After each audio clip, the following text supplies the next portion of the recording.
The costs of production. Brainstorming costs. Active learning 1. You run Ford Motor Company. List 3 different costs you have. List 3 different business decisions that are affected by your costs. Think about that. If you answer the following questions, you will have understood the essence of this chapter.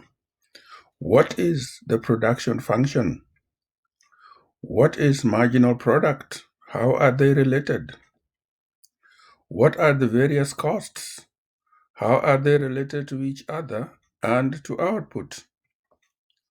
How are costs different in the short run versus the long run? What are economies of scale? Total revenue, total costs, and profits. We assume that a firm's goal is to maximize profit. And so profit is defined as total revenue minus total cost. Total revenue is the amount a firm receives from sale of its output, and it is the price times the output. Total cost is the market value of the inputs a firm uses in production. Costs can either be explicit or implicit. The cost of something is what you give up to get it. And they can either be explicit costs, which require an outlay of money, for example, paying wages to workers. Implicit costs do not require cash outlays. For example, the opportunity cost of the owner's time. So total cost is equal to explicit costs plus implicit costs. An example of this distinction: you need $100,000 to start your business. The interest rate is 5%. Case 1, you borrow $100,000. Your explicit cost is $5,000. Interest on loan, that is 5% of $100,000. Case number 2, you use $40,000 of your own savings and you borrow the balance, $60,000. Your explicit cost, which is 5% of $60,000, is $3,000. That is interest on the loan. The implicit cost is $2,000, which is 5% of foregone interest you could have earned on your $40,000. In both cases, total explicit plus implicit costs are $5,000. Economic profit versus accounting profit. And yes, there's a difference. Accounting profit is total revenue minus total explicit costs. Economic profit is total revenue minus total costs, including explicit and implicit costs. Accounting profits ignore implicit costs, so it is higher than economic costs. Active learning 2. Economic profit versus accounting profit. The equilibrium rent on office space has just increased by $500 per month. Determine the effects on accounting profit and economic profit. You rent your office space is case number A. Case number B, you own your office space. The rent on office space increased $500 per month. In case number A, you rent your office space. That means explicit costs increase by $500 per month. Accounting profit and economic profit each fall by $500 per month. In case number B, where you own your office space, explicit costs do not change, so accounting profit does not change. Implicit costs increase $500 per month. That is opportunity cost of using your space instead of renting it to somebody else. So economic profit falls by $500 per month. Production function. What is production function? It's a relationship between quantity of inputs used to make a good and the quantity of output of that good. It gets flatter as production rises. Example 1, Farmer Jack. In example 1, Farmer Jack grows wheat. He has 5 acres of land. That's a fixed resource. He can hire as many workers as he wants. The quantity of output produced varies with the number of workers. So workers is a variable input, land is a fixed input or fixed resource. So here look at Farmer Jack's production function. When the farmer hires 0 workers, he produces 0 bushels of corn. If he hires the first person, that person produces 1,000 bushels of wheat. If he brings the second person, the total production increases to 1,800. If he brings the third person, production goes to 2,400. Brings the fourth person, production goes to 2,800. And when he brings in the fifth person, it goes to 38. And you see the points plotted on this 2-dimensional graph. Number of workers is on the horizontal axis, and the quantity of output is on the vertical axis.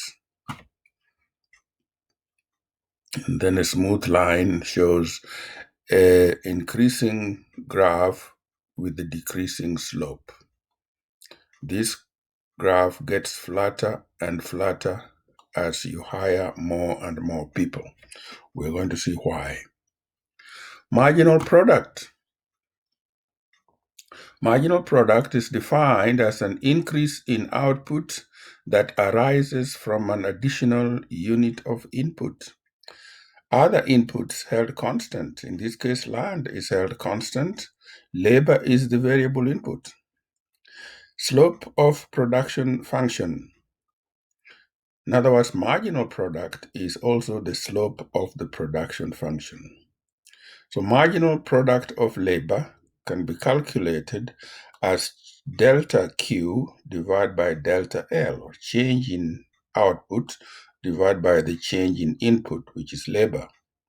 If Jack hires 1 more worker, his output rises by the marginal product of labor. Total and marginal product. What you see here is the 2 columns of input and output. This is the production function. This is the total output. If you change input from 0 to 1, you're hiring the first person, you will change output by 1,000. If you bring in the second person, output changes by 800. You bring in the third person, output changes by 600. Notice that the marginal product of labor is declining. If you bring in the fourth person, output changes by 400. That is what delta is. Delta Q is change in output, as output changes from 2,400 to 2,800. And when you bring in the fifth person, output changes by 200. And this change in output is described as diminishing marginal product.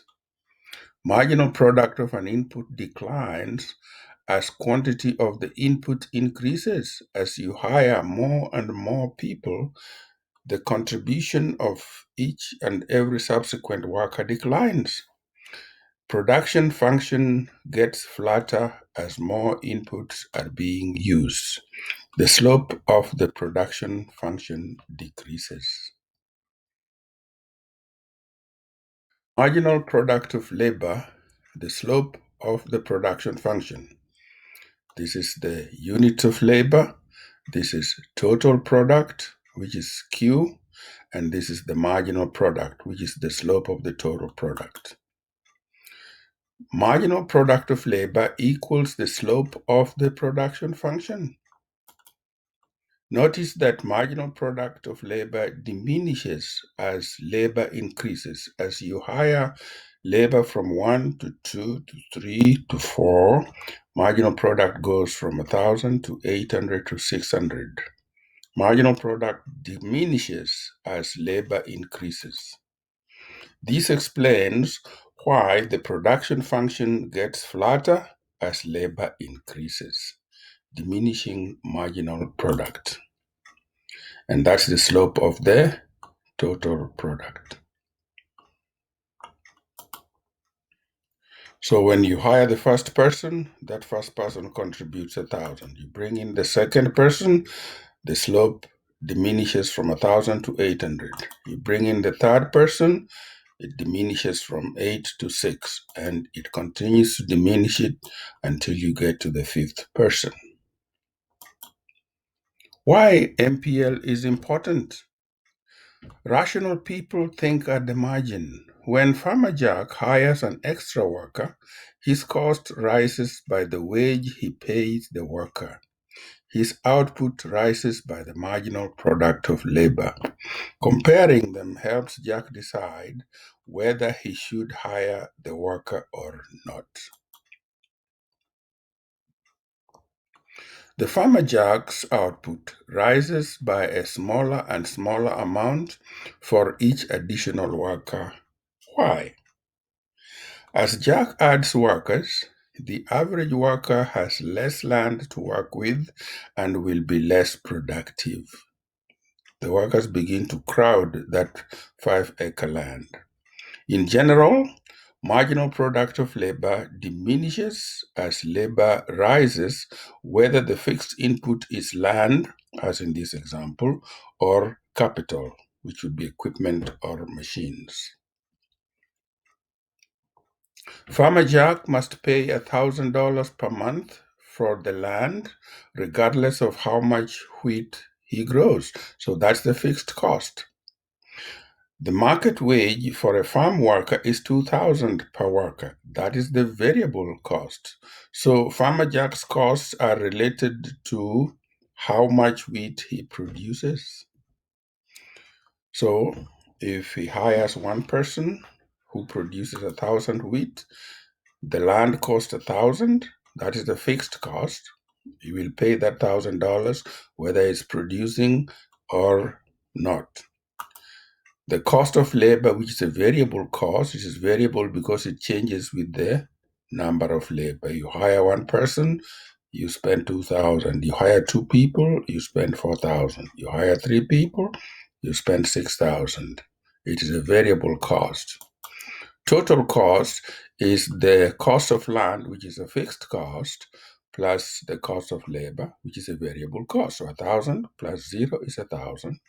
1,000 plus 2,000 is 3,000, and so on. So we have fixed cost plus variable cost is equal to total cost. So let's look at the total cost curve. What does it look like? When you plot this information in a two-dimensional graph, measuring the quantity of wheat on the horizontal axis and the total cost on the vertical axis, then look at that. The shape of the cost curve is an increasing slope. Notice that the shape of the cost curve has an increasing slope, while the shape of the production curve was a diminishing slope. There's some relationship over there. Let's talk about marginal cost. Marginal cost, or MC, is the increase in total cost arising from an extra unit of production. Marginal cost is equal to change in total cost divided by change in the quantity, or MC is equal to delta TC, which is the change in total cost, divided by delta Q, which is change in output. Increase in total cost from producing an additional unit of output. Total and marginal cost. See the output, total cost. Let's derive marginal cost. What was marginal cost? Change in total cost divided by change in output. So cost changes from 1,000 to 3,000, that is 2,000. Output changes from 0 to 1,000. So 2,000 divided by 1,000, that gives you 2. And when cost changes from 3,000 to 5,000 and you divide it by 800, the cost is 250. And you can see the trend continues. And as you can see, the marginal cost increases from 2 to 250 to 3 and quickly rises to 10. So let's look at the marginal cost curve. Marginal cost usually rises as output rises, as in this example, marginal cost goes from 2 to 250 to 333 to 5 to 10. Marginal cost rises as output rises. And this is what the marginal cost look like. Okay? Marginal cost. Output measured on the horizontal axis and marginal cost on the vertical axis. And now you know how to derive the cost curve. Why marginal cost is important. Farmer Jack is rational and wants to maximize his profit. To increase profit, he should he produce more or less wheat? Farmer Jack needs to think at the margin. If the cost of additional wheat, which is the marginal cost, is less than the revenue he would get from selling it, then Jack's profit rises as he produces more. What about fixed costs and variable costs? Fixed costs, or FC, do not vary with quantity of output produced. For Farmer Jack, the fixed cost is $1,000 for the land. Other examples include cost of equipment, maybe the loan payment, maybe the rent. Those are examples of fixed cost. Variable costs, or VC, they vary with the quantity of output produced. For Farmer Jack, variable cost is wages he pays workers. Other examples include cost of materials. So total cost is equal to fixed cost plus variable cost. Example 2, production cost. Our second example is more general. It applies to any type of farm producing any good with any type of inputs. Calculate the graph TC knowing fixed cost and variable cost. Calculate the graph marginal and average costs. Understand the relationship between marginal cost and average cost. Example 2, costs. We are going to plot total costs, which is equal to fixed cost plus variable cost. In these three columns, we already have output here, 0 to 7. Fixed cost is, in this example, is 100. It does not change, as we have seen before. Variable cost changes. And when that fixed cost is plotted on the graph, it is a horizontal line. It does not change. Whether you produce 0, fixed cost is 1,000. Whether you produce 4, fixed cost is 1,000. Whether you produce 7, fixed cost is 1,000. Fixed cost. Variable cost varies with output. As output increases from 0 to 1 to 2 to 3, variable cost goes from 0 to 70 to 120 to 160 and so on all the way to 520. When it is plotted, it looks like an inverted S shape. Starts from the origin here and rises with an increasing slope. When you add fixed cost and variable cost, you come up with total cost. Total cost is variable cost plus fixed cost. And if you plot that information, it has got the same shape as the variable cost, except it starts up here. The difference is the fixed cost. The difference between total cost and variable cost is the fixed cost. What about marginal cost? We've got the total cost column and the output column, and you can calculate marginal cost, which is the change in cost from the change in output. In other words, delta total cost divided by delta Q. So cost changes from 100 to 170. The change is 70. The change is in output is 1. So therefore, the marginal cost is 70, and then 50, and then 40, and then 140. So what you're seeing here is a marginal cost that goes from 70 to 50 to 40 minimum, and then rises to 50 to 70 again. Recall that marginal cost is the change in total cost from producing one more unit.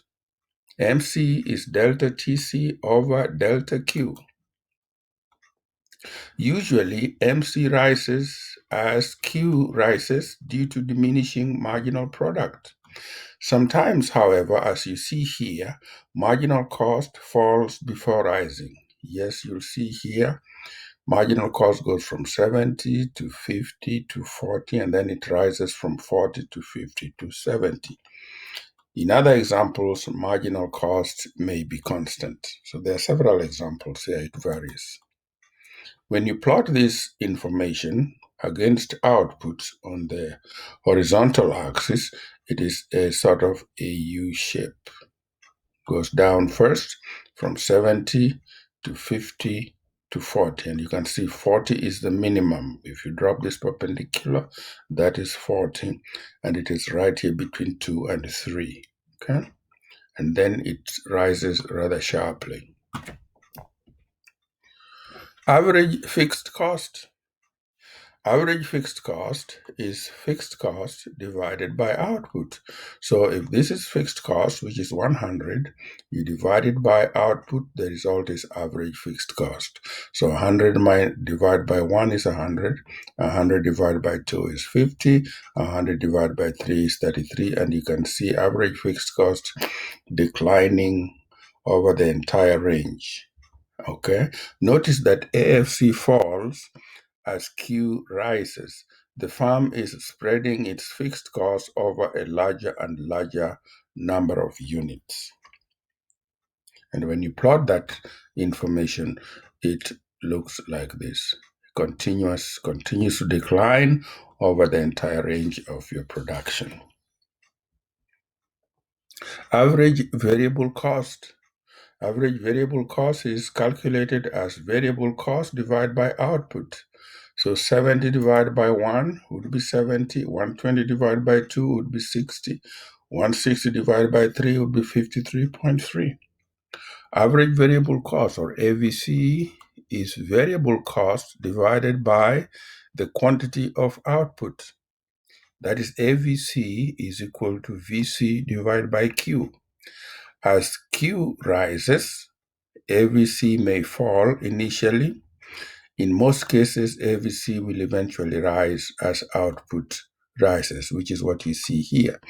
The average variable cost starts from 70, it drops to 60, and it goes to 53.33 and goes to 52.5 before it rises again. So that is the minimum, 52.5. That's the bottom of that U shape. And when you plot that information, that bottom, which is 52.5, is right here. That's the bottom of the U shape. And it occurs at 4 units of output, as you can see. Average total cost. Average total cost is simply total cost divided by the output. So if you have total cost, you divide it by the output, you get average total cost, or ATC. 170 divided by 1, 170. 220 divided by 1 by 2 is 110. And 82 follows the same trend. It's a U shape. 170, 110, 86.67, 77.5, and 76 is the minimum. So the minimum is right at 5, and then it rises to 80 and then to 88. Okay. Also, ATC is equal to AFC plus AVC. When you add average fixed cost plus average variable cost, you get to average total cost. So 170 AVC plus 100, that is how you get 170. 60 AVC plus 50, that is how you get 110. Average total cost usually is U-shaped. As you can see, this is what it looked like. Starts out as about 170, then goes to 110, then goes to 86.67, then it goes to 77, and the minimum is 76. So the right at minimum, which is right at 5 units of output, that is where you find 76. After 76, you go to the sixth one, it goes to 80. So from here, it rises up again. Average total cost is U-shaped. As output rises initially, falling average fixed cost pulls down the average total cost, as you can see. When it gets to the minimum, eventually rising average variable cost will pull it up, and that explains that U shape. The minimum point, that 76, is called efficient scale. The lowest point on average total cost is called efficient scale. Various cost curves put together, that is average total cost, and when you impose the average variable cost, it's right below it, and then when you put the average fixed cost, and then you bring in the marginal cost. This is the typical cost curves, or the per unit cost curves. Okay. Looking at only ATC and MC, the relationship, you can see that when marginal cost is less than average total cost, when marginal cost, this is marginal cost curve, when marginal cost is below average total cost, it pulls the average down. That explains why average is coming down, because the marginal cost is below it. Okay, and marginal cost will cross the average total cost at the efficient scale, or the lowest point on the average total cost curve. Beyond that, when marginal cost becomes above the average total cost, it will pull the average total cost up. So it is really the marginal that derives the total in this case.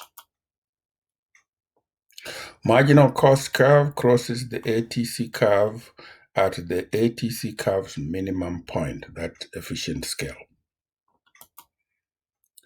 You can take a picture of this and find these points yourself. I think you can practice by calculating this using the formula. You remember the variable cost and the total cost, which is variable cost plus fixed cost, and average fixed cost, which is fixed cost divided by output, and average variable cost, which is variable cost divided by output, and average total cost, which is total cost divided by output.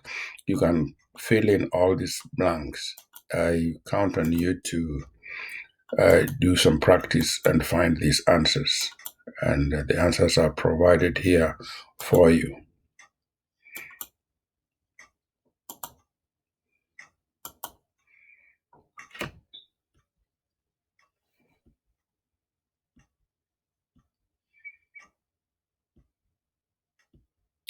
Costs in the short run and long run. Short run, some inputs are fixed. For example, factories, land. In other words, the short run in economics is defined at some time during which some inputs are fixed. At least one input is fixed. The costs of these inputs are the fixed cost component. In the long run, all inputs are variable. For example, farms can can build more factories and sell existing ones. So the long run period of time is that period of time during which all inputs are variable. There is no fixed input.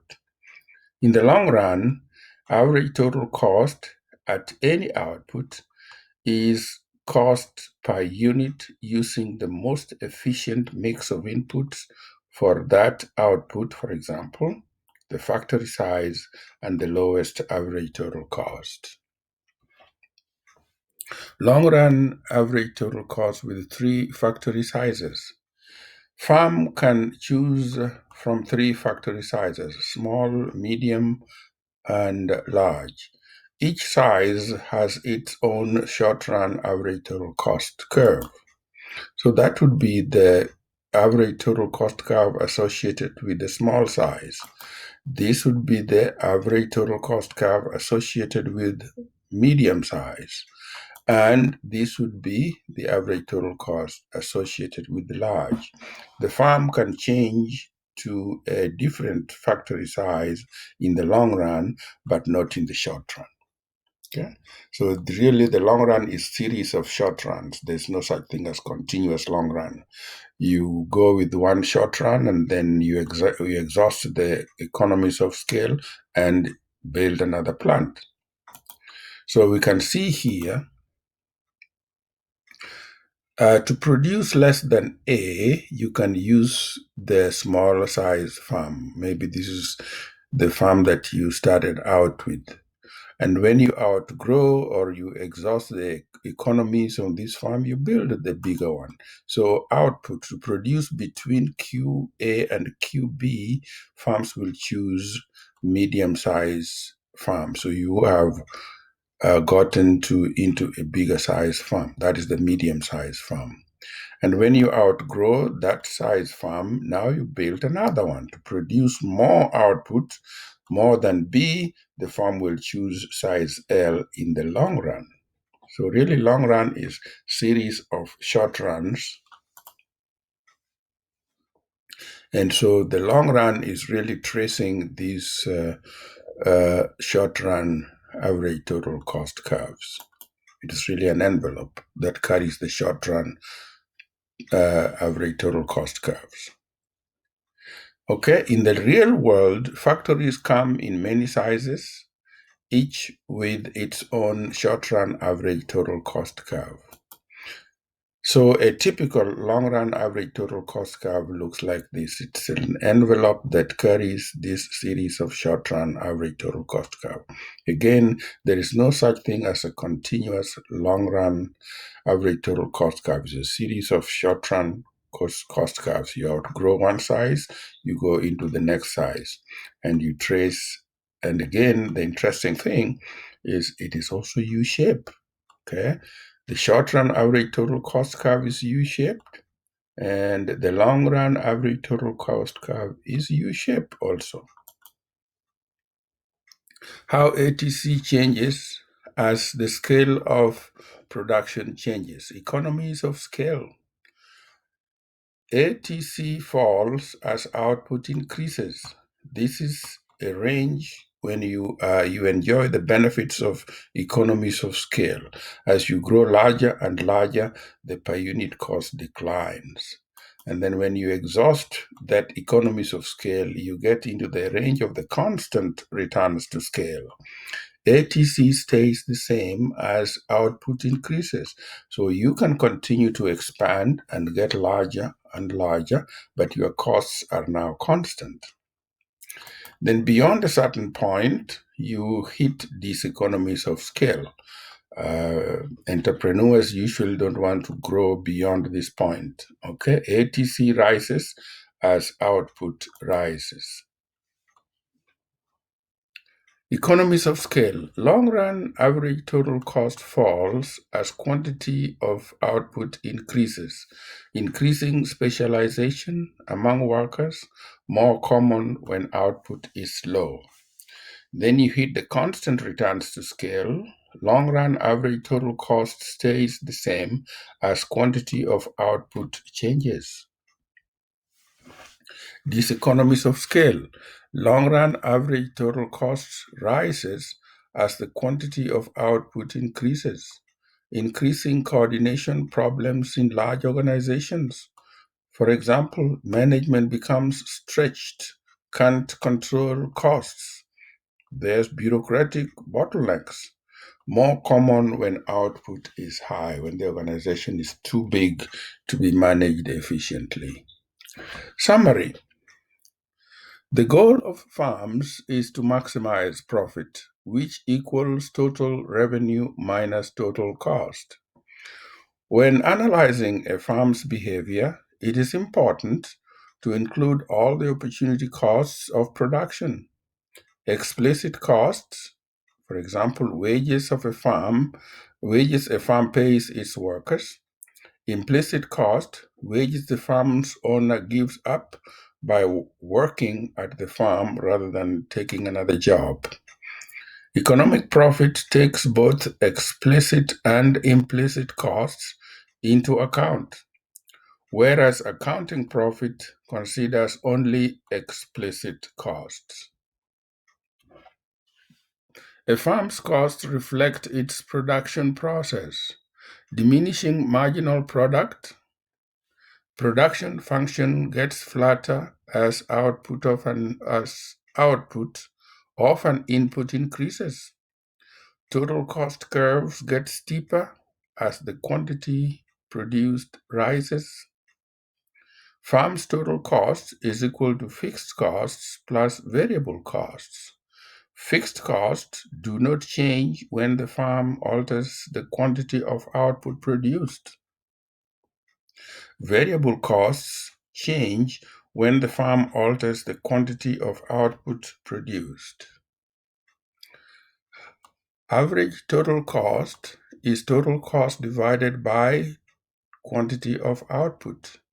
Marginal cost is the amount by which total cost rises if output increases by 1 unit. Graph average total cost and marginal cost. Marginal cost rises when the quantity of output rises. Average total cost first falls as output increases and then rises as output increases further. The marginal cost curve always crosses the average total cost curve at the minimum of the average total cost. A farm's costs often depend on the time horizon considered. In particular, many costs are fixed in the short run but variable in the long run. As a result, when the farm changes its level of production, average total cost may rise more in the short run, but in the short run than in the long run.